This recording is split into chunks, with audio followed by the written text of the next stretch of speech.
Ya, Assalamualaikum warahmatullahi wabarakatuh. Hari ini kita akan lanjutkan mengenai kuliah mengenai perancangan ya, perancangan distilasi. Sebelum kita masuk ke kolom distilasi, perancangan kolom distilasi, lebih baik kita mereview kembali ya mengenai keseimbangan fasa menggunakan hukum Raoult. Ini penting ya karena nanti kita akan distilasi ini adalah suatu keseimbangan fasa. Hukum Raoult Y kali P X dengan P1 dengan harga KI sama dengan Y per XI dengan sama dengan P1 per P. Harga KI ini bisa kita peroleh dari Prester atau merusak persamaan Antoine Lempe sama dengan A min P per T plus C. Ya, dari sini nanti kita akan bisa memperhitungkan bubble point dan dew point-nya. Ya, syarat ketika untuk pemisahan dengan separator adalah berada di antara bubble point dan dew point-nya. Maka kita harus perlu mencari dulu terlebih dahulu bubble point dan dew point. Nah, untuk memperhitungkan jadi bubble point dan dew point, jadi nanti ini tentu ya kita bisa memperhitungkan keseimbangan fasa dari P konstan. Dari P konstan kita akan memperoleh hubungan T dan X ya, T dan XY. Maka nanti kita akan memperoleh bubble point dan dew point-nya, cair jenuh dan uap jenuhnya. Dan ketika kita akan pemisahan menggunakan separator harus berada di antara bubble point dan dew point-nya.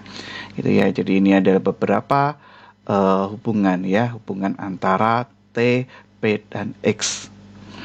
Oke, kita masuk ke keseimbangan fasa satu tahap. Sebelum masuk ke kolom distilasi, untuk pemisahan multikomponen itu kita bisa memperhitungkan menggunakan flash drum atau separator ya. Biasanya digunakan ketika untuk perbedaan titik-titiknya yang cukup besar gitu ya, dan berada di antara umpannya berada di antara bubble point dan dew point-nya.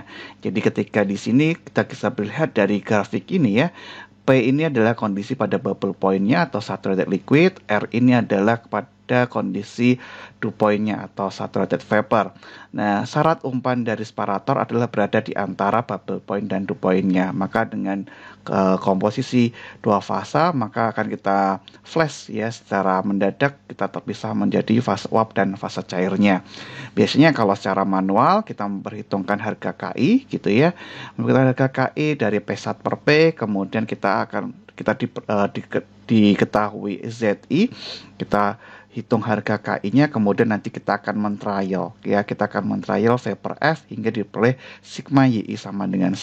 Oke, kita langsung saja ke contoh soal ya. Campuran hidrokarbon seperti pada tabel di bawah ini masuk ke dalam separator pada tekanan 14 bar dan 660 derajat Celcius.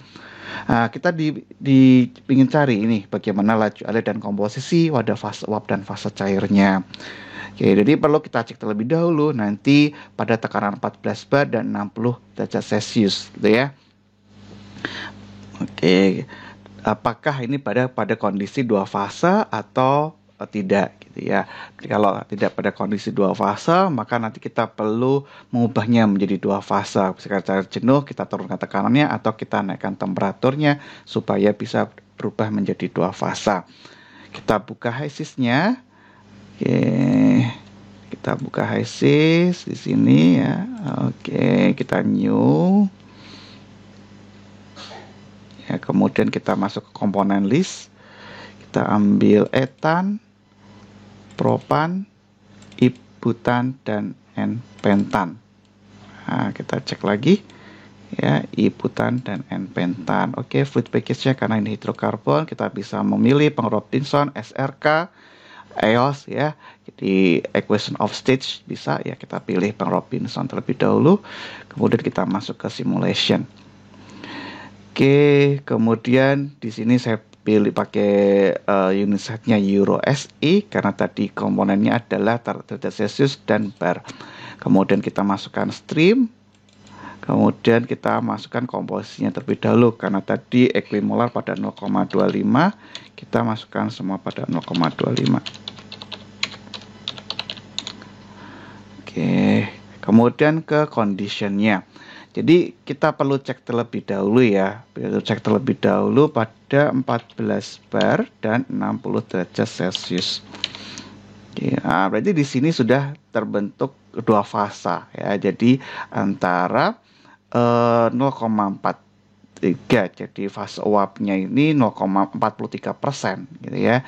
Jadi baru bisa kita pisahkan menggunakan separator. Tapi kalau di sini komposisinya 0 atau 1, berarti dia satu liquid atau satu vapor, maka perlu kita ubah terlebih dahulu menjadi 2 fasa.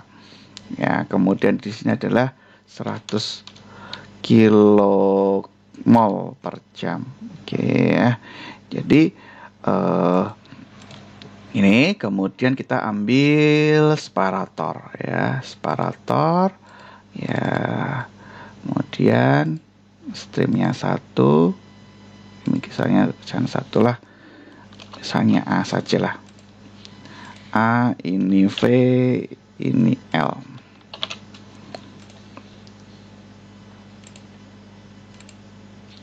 Oke. Oh, ini tadi 1 ya. Ya udah, ini 1 saja. 1. Oke. Nah ya, jadi akan langsung saja di sini ke worksheet, kemudian compositionnya dan temperaturnya akan tetap sama. Jadi kita coba kita lihat ya. Jadi kalau kita bandingkan di buku Coulson gitu ya, mungkin ada nggak ya? Nanti coba kalian bandingkan bagaimana komposisinya ya. Ini saya ambil dari buku Synod atau buku Coulson ya. Jadi ini bagaimana komposisinya, itu ya, mudah ya. Kemudian kita masuk ke kolom distilasi ya, pengantar saja sebenarnya itu tadi ya. Kemudian ini campuran binary ya, tadi diagram XY ya. Kemudian ini adalah distilasi multikomponennya. Nah, kita kembali ke kolom distilasi. Nah, bagaimana kalau kolom distilasi? Itu tadi adalah separator ya, bagaimana kita memisahkan. Jadi kita peroleh tadi di sini komposisinya semacam ini ya. Ini pada komposisinya. Jadi tidak diperoleh pada kondisi murni gitu ya, tidak diperoleh dalam kondisi murni, hanya etannya sekian, propannya sekian, butannya sekian di sisi liquid maupun di sisi vapornya. Di fase umpanya ternyata metannya cuma 41%. Nah gitu ya. Maka kalau kita mau membuat komposisi yang lebih murni, maka perlu kita jumlah stage-nya kita berbesar. Jadi kalau separator itu adalah 1 stage, kalau kolom distilasi adalah multi stage ya, gitu ya, multi stage. Ketika multi stage, nah nanti perlu yang kita pahami adalah yang pertama adalah komponen kunci atau key komponen terlebih dahulu ya. Key komponen itu buat apa sebenarnya ya? Jadi ini untuk menentukan sebenarnya kita mau bagian mana sih yang mau kita buat lebih murni. Misalnya kalau cuma 2 komponen mudah ya, akan terpisah A dan B. Kalau multi komponen di sini akan misalnya ada 3 komponen, ada A, B, dan C. Maka kalau kita mau mengambil yang A-nya, maka ini adalah sebagai LK gitu ya. Ini sebagai LK. Kemudian yang B ini sebagai HK-nya. Jadi LK itu adalah komponen murni di bagian atas sini. Maka HK akan ada sedikit HK yang berada di bagian distilat. Kalau di sini sebagai HK, maka nanti LK akan sedikit berada di bawahnya. Begitu juga yang di sini ya. Kalau misalnya di sini LK-nya di B gitu ya, LK like komponennya, komponen ringannya B, berarti nanti ini pembatasnya. Kita kasih garis pembatas di sini set gitu ya. Maka nanti bagian distilatnya adalah A, B, dan C. Kemudian bagian di bottomnya atau fraksi beratnya di sini akan ada B dan C gitu ya. Jadi nanti kita harus memperhitungkan berarti LK-nya ini B, maka LKD di sini. Misalnya kita pengen komposisi A ini ya, komposisi A ini adalah 99%. Maka HK di distilat cuma berapa? 1% gitu ya. Jadi misalnya kita komponen LK-nya di sini misalnya nggak mau, maaf ya, nggak mau ya. Jadi kalau komponen LK-nya di sini pengennya 99%, maka HK di distilatnya hanya 1%. Berarti kalau pengennya di sini murni, berarti LK di bottomnya kita harus turunkan. Nah semacam itulah nanti ya. Oke, kita lanjut.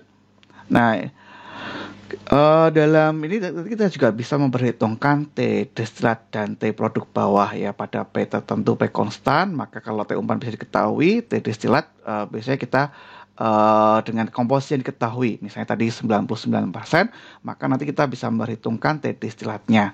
Apakah nanti kondisinya cair jenuh atau uap jenuh? Jadi tergantung dari kondensernya itu adalah parsial atau total gitu ya. Kalau cair jenuh kita menggunakan T bubble dari komposisi yang diketahui, misalnya komposisi destilat tadi 99%, maka dengan T bubble pada temperatur PP tertentu pada misalnya P konstan ya, maka nanti kita bisa memperhitungkan berapa temperatur di destilatnya. Kalau temperatur produk bawahnya, komposisinya kita hitung terlebih dahulu ya. Jadi komposisi umpan, komposisi destilat, nanti dengan neraca massa kita bisa memperhitungkan komposisi yang produk bawahnya ya, setelah dikurangi komposisi di destilat, maka nanti kita bisa memperhitungkan temperaturnya dari cair jenuhnya. Nah, yang paling di sini adalah urutan relative volatility. Ya, gitu ya. Nah, bagaimana cara kita nanti menghitung jumlah stage gitu ya? Bagaimana kita menghitung jumlah stage? Yang pertama adalah kita menghitungnya dengan cara shortcut terlebih dahulu. Ya, dari metode shortcut itu ada Vance, Underwood, dan Gillian ya. Dari kalau Vance K ya, itu tahap minimum total reflux dan koreksi komposisi. Biasanya ini kita untuk memperhitungkan berapa sih jumlah tahap minimum gitu ya, berapa jumlah stage minimum. Kalau tadi separator itu ada satu stage gitu ya, jadi nanti satu stage itu kita hanya satu keseimbangan saja gitu ya, jadi nanti kita nggak bisa memperoleh komponen murninya. Kalau Vance K ini jadi berapa sih jumlah minimum stage-nya ya gitu ya. Jadi ini kita memperhitungkan dari komposisi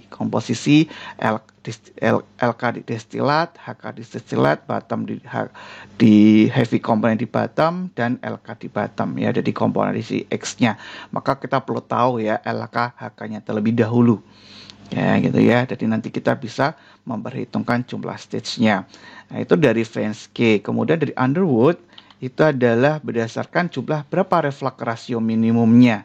Jadi nanti jumlah reflux rasio minimumnya, nanti kita perhitungkan refluxnya berapa, reflux optimumnya. Biasanya reflux optimum antara 1,1 sampai 1,5 gitu ya. Biasanya ada yang bilang 1,2 gitu ya, ada yang bilang 1,5. Nah, itu reflux minimumnya, reflux optimumnya. Jadi dari reflux minimum kita peroleh reflux minimum, baru kita menentukan refluxnya. Ini nanti akan tergantung ya, bergantung dari komposisi umpan di sini, apakah cair jenuh atau uap jenuh. Jika cair jenuh ini Q-nya sama dengan 0. Ya. Terus menghitung jumlah stage dari yang Gillian ya. Jadi ini jumlah stage ini tadi ya, harga R ditetapkan 1,1 sampai 1,5 R minimum. Ini bisa menggunakan korelasi grafik atau menggunakan persamaan.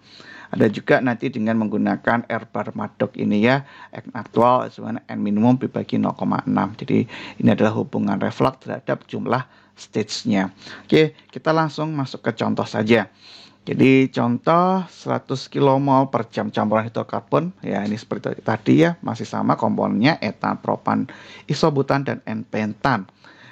Masuk ke dalam kondisi cair jenuh pada tekanan 20 bar. Jika diinginkan kemudian etanol minimal 98%, berapa jumlah stage yang diperlukan gitu ya, dan bagaimana kondisi operasi pada kolom destilasi. Nah, ini kalau di sini perlu tahu dulu berarti LK-nya yang mana? LK-nya adalah yang etana. Berarti HK-nya adalah propana. Berarti nanti di kolom bagian atas bagian destilat hanya C2 dan C3. Di bagian bawah adalah C2, C3, C4, dan C5. Ya, langsung saja kita ke HISIS-nya ya. Oke, kita menggunakan inilah saja gitu ya. Kita menggunakan stream baru tetap di sini ya, stream 2. Kemudian kita masuk ke bagian komposisi ya, kita lihat komposisinya tadi 0,65, 0,2Y5, 0,06, 0,04. Oke, di sini adalah 0,65, 0,25, 0,6, dan 0,4. Kebanyakan ya.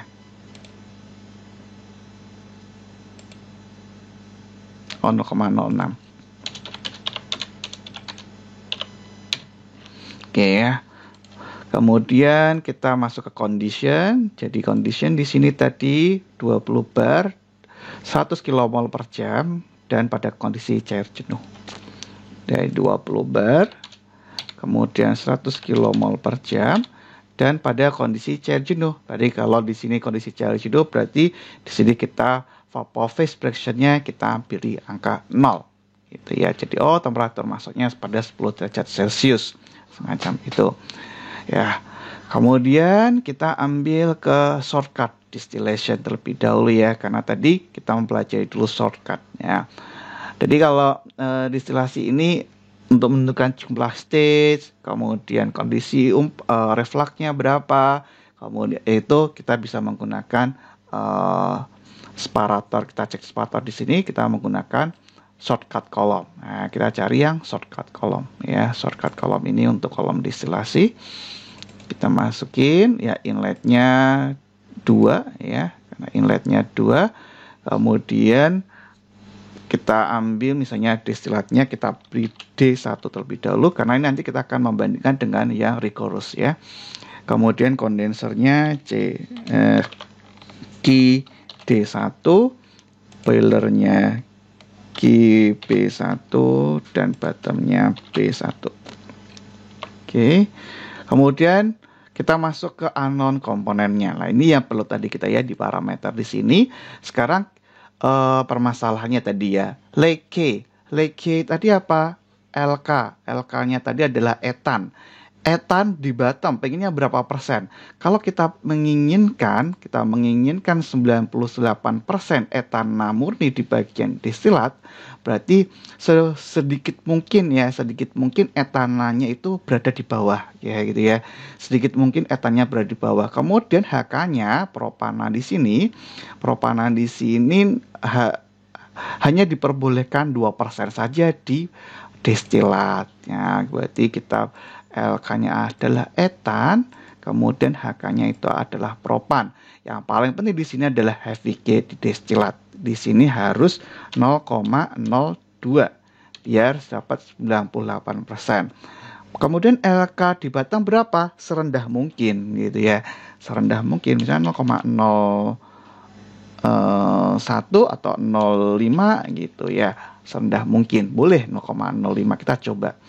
Kemudian misalnya kalau kita bikin tekanannya tetap saja 20 bar gitu ya, maka akan terhitung minimum reflux rasionya ya. Jadi tadi ini dari Underwood tadi ya, sebenarnya bisa kita perhitungkan reflux minimumnya 0,72. Kemudian dari 0,72 kita kalikan 1,1 atau 1,2 minimal sampai maksimal 1,5 gitu ya. Jadi misalnya eksternal reflux rasionya saya ambil 0,9 gitu ya. Jadi 1,2 kali 0,8. Nah, 1,7 kali 1,2 lah sekitar itu ya. Nggak eksak banget sih sebenarnya. Nah, otomatis sudah akan ada dari hijau di sini, maka nanti kita bisa lihat performance-nya, jumlah stage-nya itu minimumnya adalah 9 ya, aktual number-nya adalah 21, kondisi umpannya ada di 6 ya, temperatur kondensernya 6 derajat Celcius, reboilnya 70,86 gitu ya. Jadi di sini kita bisa tahu bagaimana komposisi, kemudian kita coba lihat di komposisinya gitu ya, composition sudah terpenuhi ya. Di sini etannya 98% ya, karena propannya tadi 0,2. Jadi yang penting adalah pengetahuan bagaimana menentukan LK dan HK dan bagaimana komposisinya. Ya, di sini tadi diperoleh 0,05 ya gitu ya, dapat diperoleh murninya. Oke, sekarang selain shortcut sebenarnya kita bisa menggunakan yang rigorous ya. Kita masuk ke rigorous, mungkin belum ya. Rigorous itu biasanya step by step gitu ya. Jadi nanti kesetimbangannya diperhitungkan tahap demi tahap. Jadi nanti kita akan bisa memperoleh gambaran bagaimana profil temperatur, bagaimana profil laju alirnya. Kalau di shortcut di sini kita tidak bisa, kita hanya mendapatkan performance-nya, berapa jumlah stage-nya, berapa temperaturnya, kondisi umpan optimumnya itu di mana, gitu ya. Nah, kalau yang distillation-nya itu rigorous, berarti nanti kita bisa memperhitungkan profilnya. Nah, untuk memperhitungkan rigorous, kita bisa lebih mudah. Memang kita sudah mengetahui berapa jumlah stage-nya, kondisi umpannya. Jadi karena dengan iteratif gitu ya, dengan menggunakan iteratif. Kalau tidak berarti kita akan banyak mencoba trial ya. Maka ini nanti kita bisa gunakan di sini dari data ini nanti kita bisa menggunakan worksheet-nya di bagian condition-nya. Biasa kita menggunakan di distillation ini molar flow-nya berapa, molar flow-nya, kemudian reflux-nya. Jadi dari hasil shortcut ini kita bisa gunakan untuk kolom rigorous. Oke, sekarang kita menggunakan kolom rigorous ya. Jadi masuk ke ambil yang kolom distillation ya. Oke, distillation column. Oke. Nah, kemudian saya mau ambil komposisi 2. Oke. Nah, 2. Kalau misalnya di sini kalian belum bisa mengambil 2 gitu ya. Nah, ini kan saya bisa menggunakan stream yang sama. Nah, kalau belum bisa, kalian masuk ke bagian file, option, kemudian yang ini allow multiple stream connection-nya di checklist gitu ya. Terus nanti biasanya juga akan ada sedikit perbedaan juga. Oke. Perbedaan juga tampilan. Ketika tampilannya semacam ini ya, berarti ini sudah saya input expertnya saya hilangkan. Ini akan berbeda ketika tampilannya kalau di sini option ini input expertnya di checklist gitu ya. Biasanya sih itunya checklist sih. Jadi tahapannya akan banyak. Oh, enggak. Oke, enggak ternyata. Oh, ya oke. Ya, saya unchecklist saja. Just input. Oke, nah. Oke, agak sedikit mungkin kalau ada kalian ada yang berbeda ya. Kemudian kita masuk di sini streamnya 2, kita ambil kondensernya berarti QC2 gitu ya. Saya ambil yang berbeda ya. QR2. Kemudian ini B2, ini adalah ini saya pakai kondensor total. Maka di sini adalah D2. Nah, itu ya. Jadi kita itu kan dulu semuanya, jadi stream-streamnya kita masukkan. Kemudian tadi kita sudah memperoleh misalnya ini untuk awalan kita bikin sama terlebih dahulu saja ya, dengan delta P-nya kita anggap 0 terlebih dahulu, walaupun aktualnya nanti ketika semakin ke bawah itu tekanannya semakin besar, semakin ke atas tekanannya semakin rendah gitu ya, dibandingkan dengan kondisi umpan. Nah, dari sini kita kan perlu memasukkan ya berapa ini inlet stage-nya itu di stage keberapa, jumlah stage-nya itu berapa kalau rigorous. Nah, ini kita bisa menggunakan data yang ada dalam shortcut ya, data yang ada dalam shortcut. Jadi kita buka lagi shortcut. Ini saya close terlebih dahulu. Kita lihat shortcut. Nah, di sini kita bisa memperoleh jumlah minimumnya 9, kita buat 9, optimum fit-nya ada 6, aktualnya 21. Tadi kita ambil 21 dan 6. Jadi karena ini nanti adalah menggunakan iterasi ya. Jadi semakin mendekati dengan kondisi shortcut itu akan semakin lebih cepat ya. Ini 6. Jadi stage ke-21 kemudian inletnya pada 6. Nah, kalau semua sudah berarti kemudian kita masuk ke monitor gitu ya. Oke, monitor di sini speknya. Jadi sekarang data yang kita perlukan adalah data reflux ratio, bisa distillate rate atau bottom rate, product rate. Nah, kalau tidak punya data kan kita nanti akan mencoba-coba. Nah, maka tadi kita bisa mengambil dari reflux ratio tadi ya. Reflux rasionya dari shortcut tadi diperoleh adalah 0,9 ya. Kita ambil 0,9 tadi ya. Kemudian distillate rate-nya. Distillate rate-nya berapa? Distillate rate-nya paling mudah di sini kita klik ini. Oh ini distillate rate-nya 66,15 mol ya. Jadi kita kembali lagi. Di sini adalah 66,15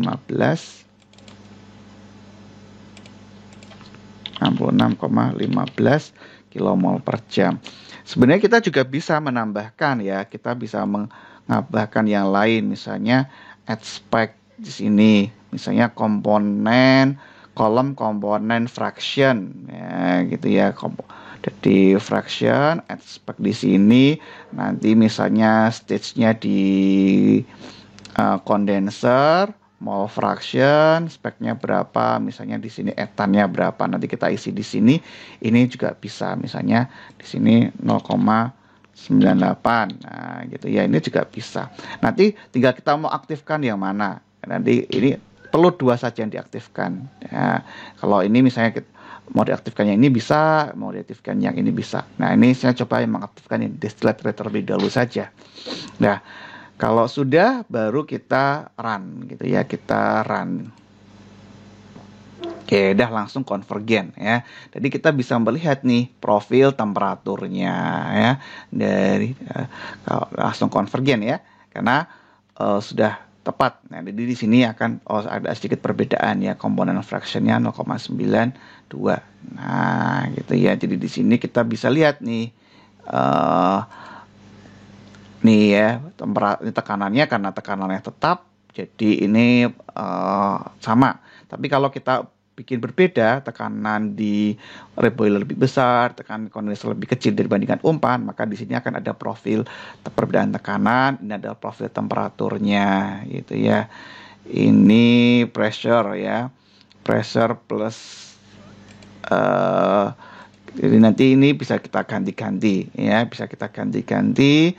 Ini profil temperatur ya, profil dari yang lainnya ya gitu ya.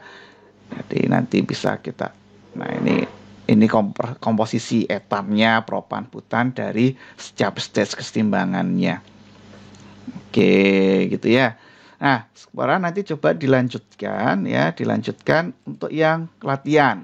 Jadi kalau ini sedikit berbeda. Jadi kolom distilasi cairan jenuh pada 10 bar, komposisi saya bedakan sedikit ya. Tapi di sini saya hanya pengen mengambil isobutana. Isobutananya 98% di tengah ya, di tengah di sini nih. Bagaimana? Ya, berarti nanti LK-nya adalah yang isobutana, HK-nya adalah yang N-pentana. Jadi tadi tinggal yang di sini minimal ya, ini 95 misalnya gitu ya. Oke, atau ya minimal 95 biar ya, nanti boleh 98, boleh 95. Oke gitu ya, nanti berapa cuma stage-nya. Oke, mungkin itu ya untuk kolom distilasi ya. Nanti habisin dulu, kita akan belajar mengenai absorber ya besok. Ya demikian, wassalamualaikum warahmatullahi wabarakatuh.